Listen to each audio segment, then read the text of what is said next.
मक्का royal clock tower को बनाने में लगभग $16 बिलियन का खर्च किया गया था। सऊदी किंग अब्दुल अजीज रॉयल क्लॉक टावर पर दुनिया का सबसे बड़ा घड़ियाल लगाना चाहते थे, जिसके ऊपर लगा होगा एक बहुत बड़ा हीरा और सबसे टॉप पर एक गोल्ड प्लेटेड क्रिसेंट। पूरा स्ट्रक्चर बनकर कंप्लीट हो चुका था।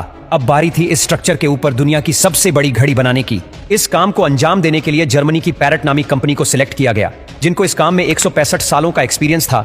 इन सब में सबसे बड़ा चैलेंज इस घड़ियाल के कांटे थे। इनको ऐसे डिजाइन करना था कि ये तेज हवा में उखड़ ना पाए। इस घड़ियाल का बड़ा कांटा 23 मीटर्स जबकि छोटा कांटा 17 मीटर लंबा रखना था।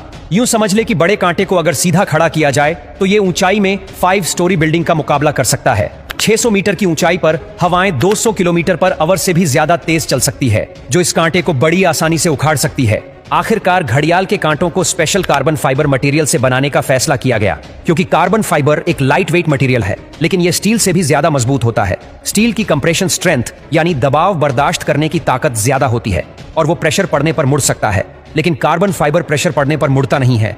इसके अलावा स्टील में जंग लगने का खतरा भी होता है, जबकि कार्बन फाइबर पूरी तरह से रस्ट प्रूफ रहता है।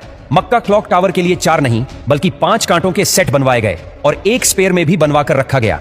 एक एक ट्रेलर में सिर्फ एक कांटा लाद कर इसे मक्का क्लॉक टावर तक पहुंचाया गया। ये कांटे इतने बड़े हैं कि इसके अंदर आसानी से चला भी जा सकता है। क्लॉक टावर के चारों घड़ियाल को चलाने के लिए अलग अलग मोटर है, जिसे क्लॉक ड्राइव कहा जाता है।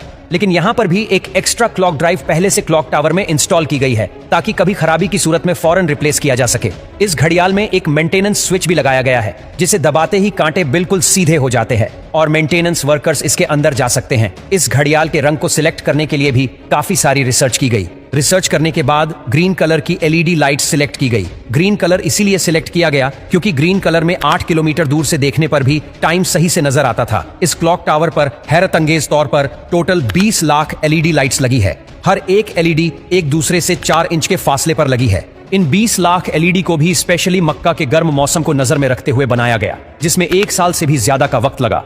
अब बारी थी मक्का क्लॉक टावर के सबसे मुश्किल लेकिन खूबसूरत पार्ट को बनाने की। बिल्डिंग के टॉप पर एक क्रिसेंट लगाना था। ये क्रिसेंट 75 फीट ऊंचा और इतना ही ज्यादा चौड़ा भी है।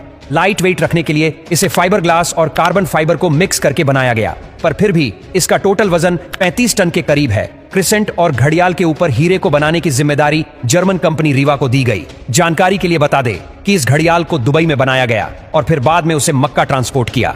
सबसे खास बात यह कि क्रिसेंट के कोने कोने पर सोने की लेयर छड़ी होगी, लेकिन अगर यह क्रिसेंट पूरा 1 पीस में बनाया गया तो फिर इसे टॉप तक पहुंचाना और फिर वहां इंस्टॉल करना मुश्किल नहीं बल्कि नामुमकिन होगा, क्योंकि भीड़ और जगह की तंगी की वजह से यहां सिर्फ टावर क्रेन्स काम कर सकती है, पर वो भी इतना ज्यादा वजन एक साथ नहीं उठा सकती। तभी इसे अलग अलग पार्ट्स में बनाने का फैसला किया गया।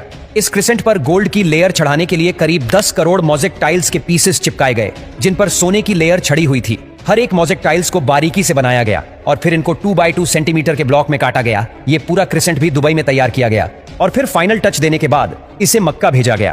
क्लॉक का डेमो वर्जन भी पहले दुबई की एक लोकेशन पर इंस्टॉल किया गया, क्योंकि जर्मन कंपनी के कुछ इंजीनियर्स पहले इसे इंस्टॉल करके देखना चाहते थे कि कहीं कोई खामी तो नहीं रह गई। सारे मसले फिक्स करने के बाद ही इसे मक्का तक पहुंचाया गया। 600 मीटर की ऊंचाई पर क्रिसेंट की इंस्टॉलेशन भी एक बहुत बड़ा चैलेंज था, क्योंकि इतनी ज्यादा ऊंचाई पर टावर क्रेन्स इतना ज्यादा लोड नहीं उठा सकती। इस क्रिसेंट को 4 अलग अलग हिस्सों में ऊपर खींचा गया और एक हिस्से का वजन करीब 4 टन था। ये इंजीनियर्स और वर्कर्स के लिए काफी खतरनाक टास्क था, क्योंकि एक तो टावर क्रेन्स इतनी ज्यादा ऊंचाई पर होने की वजह से ज्यादा वजन नहीं उठा सकती थी। दूसरा, अगर इस प्रोसेस के बीच तेज हवा चल पड़ी तो पेंडुलम इफेक्ट की वजह से 4 टन का वजन डबल भी हो सकता है।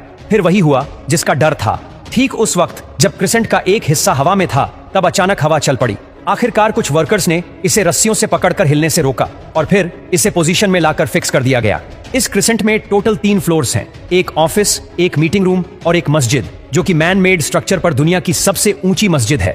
और अगर क्लॉक के एरिया की बात की जाए तो सिर्फ एक साइड की क्लॉक 16,000 स्क्वायर फीट पर फैली हुई है। $16 बिलियन की लागत से तैयार किया गया मक्का रॉयल क्लॉक टावर आज तक दुनिया में जितने भी स्काई स्क्रेपर बने हैं उनमें सबसे ज्यादा महंगा है।